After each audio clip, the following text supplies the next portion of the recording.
I refused to train my replacement after being passed over for a promotion. My boss threatened to fire me, so I resigned on the spot and watched the whole company collapse. I'd been with a tech company, let's call it TechFlow, for 6 years as their senior systems architect, the only person who understood their entire infrastructure, every server, every backup protocol, every integration. When Marcus, the IT director, announced his retirement, everyone assumed I'd be promoted. Even Marcus said, "You've earned this. The position's yours." Then came the all-staff email. We're thrilled to announce Brandon Cole as our new director of IT. Brandon was the CEO's nephew, fresh from a coding boot camp, with 8 months of experience. In our one-on-one, my boss Janet tried the corporate smooth talk. "You're too valuable in your current role. Brandon needs someone technical to support him." Translation: train your replacement while he takes the title and $40,000 salary bump you deserved. The real kicker came during Brandon's first team meeting. He stood there in his blazer looking like he just discovered what a server was. "I've got some innovative ideas to streamline our processes. First thing, why are we still using Linux? Everyone knows Windows Server is industry standard." The room went dead silent. Our entire infrastructure was Linux-based, custom built over 6 years. Switching would cost millions and months of downtime, I interjected calmly. "That's not feasible given our current architecture." Brandon shot me a condescending smile. "That's exactly the kind of old-school thinking we need to move past. Janet wants you to bring me up to speed this week." That afternoon, Janet cornered me. "I need you to train Brandon on all critical systems. Document everything. Passwords, procedures, vendor contacts, all of it. And if I refuse," her smile thinned, "then we'll have to discuss whether you're a team player." I went home that night and stared at my laptop.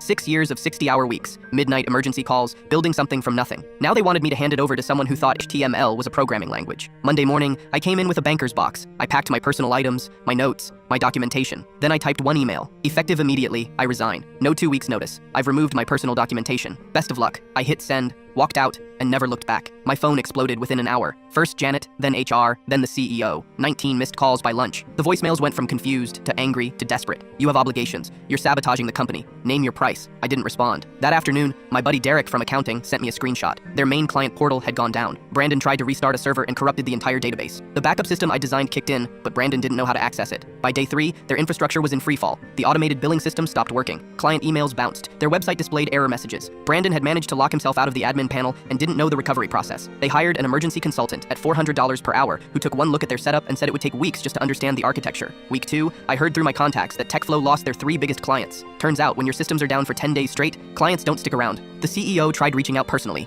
"We made a mistake. Come back as director of IT. We'll match any offer you have." I replied with 3 words: "No longer interested." Janet showed up at my apartment building that night, looking like she hadn't slept in days. "Please, the company's bleeding money. Brandon quit this morning. We need you." She was nearly in tears. "You told me I wasn't a team player for not wanting to train my unqualified replacement. How's that teamwork going?" She flinched. "What do you want? An apology? Money? I want you to leave." I closed the door. 6 months later, TechFlow shut down completely. Couldn't recover from the client loss and infrastructure disaster. 67 people lost their jobs because the CEO wanted to give his nephew a participation trophy. The CEO sent one final message: "This is your fault. You destroyed this company out of spite." I didn't destroy anything. I just stopped holding it together. They built their entire operation on my expertise, then treated me like I was disposable, until they learned what happens when I stop showing up.